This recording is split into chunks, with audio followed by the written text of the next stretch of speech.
పక్షి ఎలా ఎగురుతుంది అన్న దాని మీద పాఠం చెప్పారు. బోర్డు మీద పక్షి బొమ్మ వేసి రెక్కలు ఎలా అల్లారుస్తుందో, తోక ఎలా కదిపి తన యొక్క దిశని మార్చుకుంటుందో పాఠం చెప్పారు. నా వంక తిరిగి చూపుడు వేలు చూపించి ఎరా పాఠం అర్థమైందా అని అడిగారు. అడిగితే నాకు అర్థం కాలేదు. నిజాయితీగా లేచి నిలబడి చెప్పాను, గురువుగారు నాకు అర్థం కాలేదన్నాను. పక్క వాళ్ళని అడిగారు, నిజం చెప్పండి అర్థమైందా అని. మాకు అర్థం కాలేదన్నారు. ఆయన విసుక్కోలేదు. ఒరే ఇవాళ సాయంకాలం అందరూ 6 గంటలకి రామేశ్వరం సముద్రపు ఉంటుంది, రండి సముద్రపు ఒడ్డుకు అన్నారు. అందరం సముద్రపు ఒడ్డుకి వెళ్ళాం. పిల్లలందరినీ కూర్చోపెట్టి కొంగ భూమి మీదకి వాలేటప్పుడు విమానం ఎలా వాలుతుందో చెప్పారు. కొంగ పైకి లేచేటప్పుడు విమానం ఎలా ఎగురుతుందో చెప్పారు. పక్షి ఎగిరేటప్పుడు కాళ్ళు ఎలా ఉంచుతుందో, రెక్కలు ఎలా ఊపుతుందో, ఆకాశంలోకి వెళ్ళిపోయాక నిలబడి వెడుతూ ఎలా తోకతో దిశ మారుస్తుందో చూపించి చెప్పారు. ఆయన చెప్పిన పాఠం నా మనసు మీద ముద్రపడిపోయింది. మరునాడు ఉదయం నేను ఆయన ఇంటికి వెళ్ళాను. ఆయన అప్పుడే ప్రొద్దున లేచి పూజ చేసుకుని పైకి వచ్చారు. ఏం కావాలరా అన్నారు. గురువుగారు నేను ఒకనాడు ఈ దేశంలో అంతరిక్ష నౌకలు విమానాలు నడపాలనుకుంటున్నాను, నేనేం చదువుకోవాలని అడిగాను. ఆయన నా మీద విసుక్కోలేదు.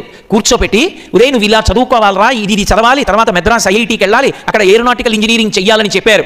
ఆ మహానుభావుడు చెప్పిన పాఠం నా మనసు మీద హత్తుకుని ఇవాళ నేను భారతదేశంలో అంతరిక్ష శాస్త్రంలో ఇంత గొప్ప శాస్త్రవేత్తని కాగలిగానని ఆయనకి మెద్రాస్ ఐఐటిలో ఉండగా పాఠం చెప్పినటువంటి ఒక ప్రొఫెసర్ పేరు గుర్తుపెట్టుకుని ఆయనకి చెన్నై ఐఐటి ఒకనకొకప్పుడు డాక్టరేట్ కన్ఫర్ చేస్తే రాష్ట్రపతిగా ఆయన వెతుక్కుంటూ తన క్యాన్వాయ్ తోటి చెన్నైలో ఇరుకు సందుల్లోకి వెళ్ళి తనకి పాఠం చెప్పిన గురువుగారి ఇంటికి వెళ్ళి తలుపు తట్టారు.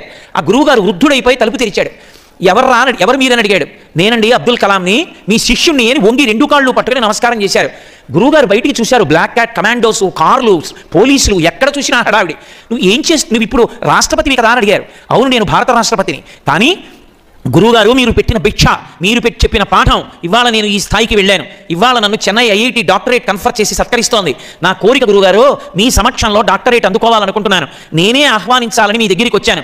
దయచేసి ఇవాళ సాయంకాలం రండి, కారు పంపిస్తానని కారు పంపించి తాను వేదిక కింద నించుని గురువుగారికి స్వాగతం పలికి, గురువుగారికి కూడా వేదిక మీద కుర్చీ వేయమని ఆయన్ని తానే చేపట్టుకుని కూర్చోపెట్టి తనకి డాక్టరేట్ కన్ఫర్ చేసే ముందు తన గొప్పతనాన్ని చెప్పి వేదిక మీదకి ఆహ్వానించినప్పుడు ఆయన డాక్టరేట్ అందుకునే ముందు గురువుగారి దగ్గరికి వెళ్ళి బూట్లు విప్పి వంగి ఆయన కాళ్ళు పట్టుకుని నమస్కరిస్తే గురువుగారి కళ్ళ వెంట ఆనంద బాష్పాలు జలజలా కారిపోయి. అది సంస్కారం అంటే. అటువంటి మహానుభావుడు ఒకనాడు ఈ దేశానికి రాష్ట్రపతి.